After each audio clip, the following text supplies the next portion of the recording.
Kurt Vonnegut, an American author known for the novel Slaughterhouse-Five, was at a party with Joseph Heller, another famous author who wrote Catch-22. They were at a home of a well-known billionaire.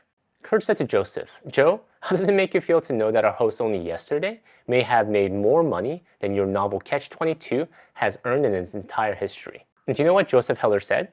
He said that he has something that the billionaire could never have. Enough. Hi, if you're new to the channel, my name is Tay from Financial Tortoise, where we learn to grow our wealth slow and steady. The word enough is one of the simplest yet most powerful concepts in the world of personal finance. If you can harness the power of that word, you can live a life richer than the most billionaires out there. However, if you don't know what your enough is, it will not matter if you have $100 million or even $100 billion because you'll always be poor. You'll constantly risk everything you have to have more and more. And you'll never know when to stop until everything you have is gone. We don't have to look far to find examples of dangers of not knowing you're enough. Jeff Skilling is most famous for his role as the former CEO of Enron. Mr. Skilling was one of the several leaders who guided the company through a spectacular rise in the 1990s. Enron evolved from a sleepy pipeline operator into one of the world's dominant energy companies by reshaping the way natural gas and electricity were bought and sold. Unfortunately, he was later convicted for his leading role in fraud and conspiracy scheme that led to the company's stunning fall. To this day, it is considered one of the largest corporate bankruptcies in American history. The fall of Enron not only cost shareholders billions of dollars in investments, but also many of its employees of their life retirement savings. After 56 days of trial, in 2006, Mr. Skilling was convicted of 18 counts of fraud and conspiracy and 1 count of insider trading. He played a central role in the accounting schemes that masked Enron's debts and weak finances from the shareholders and regulators. However, what is overlooked most often is that Jeff Skilling was more than a white-collar criminal. Before Enron, Jeff Skilling was actually a successful corporate executive with great potential. Having grown up in a middle-class family from Pittsburgh, Pennsylvania, he carved out a nice path for himself by not only getting himself into Harvard Business School, but graduating top 5% of his class. Afterwards, he had a great career at McKinsey, a highly prestigious global management consulting firm, and he eventually became one of the youngest partners in the history of McKinsey. Now, at this point in his life, if Jeff Skilling had defined as enough, his story would have turned out very differently. But as we all know now, he wanted more, way more. Even to a point where he would break the law to fulfill his insatiable desire for more wealth and more prestige. So why do people like Jeff Skilling do what they did? Why did someone already successful and rich by any standards do crazy things and put everything they have at risk? The first reason why rich people do crazy things is our need to constantly compare ourselves to others. My 80-year-old son's dream is to one day become a professional soccer player. He wants to be the next Korean-American Cristiano Ronaldo, so he can make millions of dollars just like him. Now, given that his dad's greatest athletic achievement was a second-string bench warmer in a junior varsity volleyball team, I do have some doubts about his future in professional sports. So I have to carefully straddle the line between encouraging him to pursue his dreams and instilling within him some pragmatism. But let's say he proves me completely wrong and does achieve his dream of becoming a professional soccer player. I will be so proud even if he is a second-string bench warmer just like his old man. But even if he becomes a professional soccer player, the probability that he will make millions overnight is still far-fetched.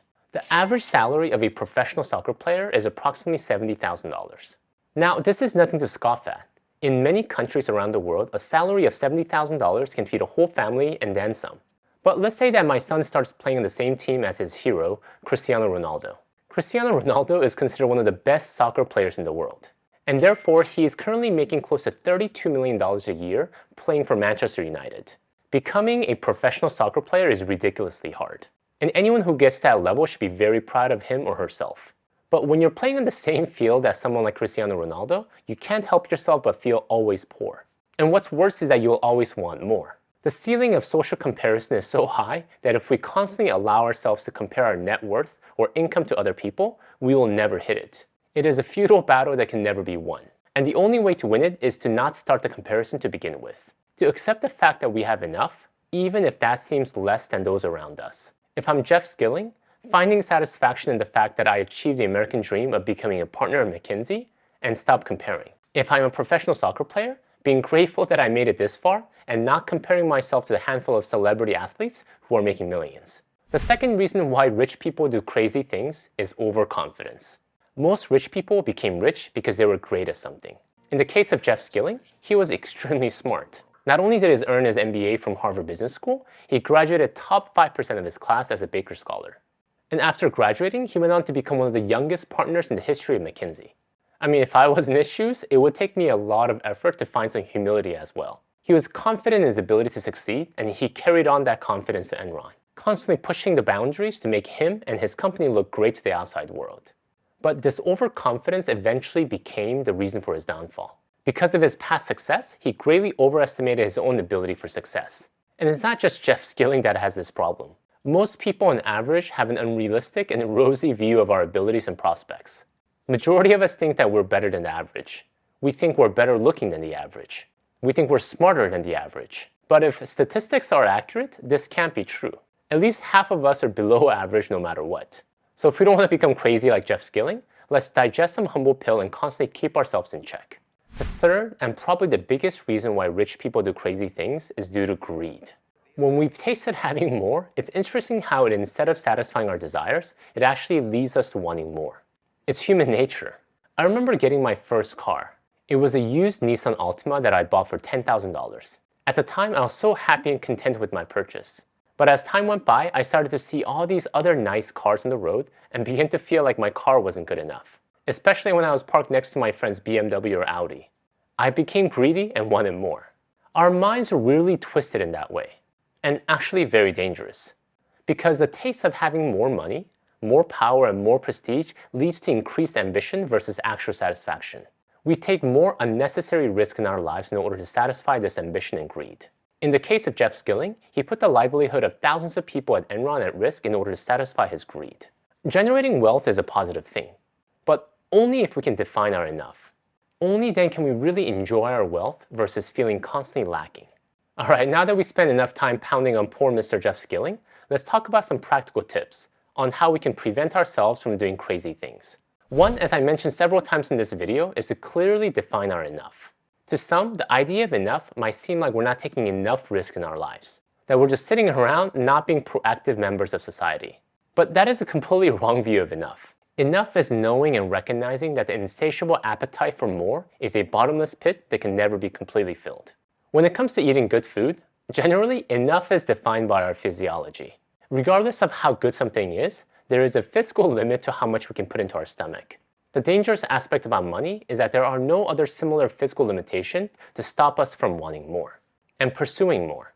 It makes us invest in risk investments that we don't understand but promises high returns. Or it can make some of us cross the ethical boundary like Mr. Jeff Skilling and resort to essentially stealing money. Clearly define our enough and find satisfaction in that. Another practical tip on how we can prevent ourselves from doing crazy things is to identify things that are never worth risking. No matter how lucrative something seems, our reputation is invaluable. We should never cross ethical boundaries to make extra money. It will eventually catch up to us, and we can never recover our reputation. Our families are invaluable. Never do something that can put our family's well-being in jeopardy. For me, ensuring that my kids and my parents have a roof over our heads and food on the table is something I will never risk. Therefore, despite how appealing some investments may seem, if the risk could impact our home mortgage payment or the ability to put food on the table, I will never consider it. And our health is invaluable, both mental and physical.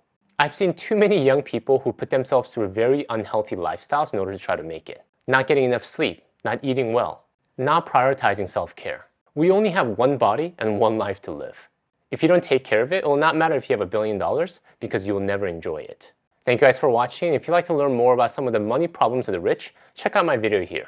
Until next time, all the best.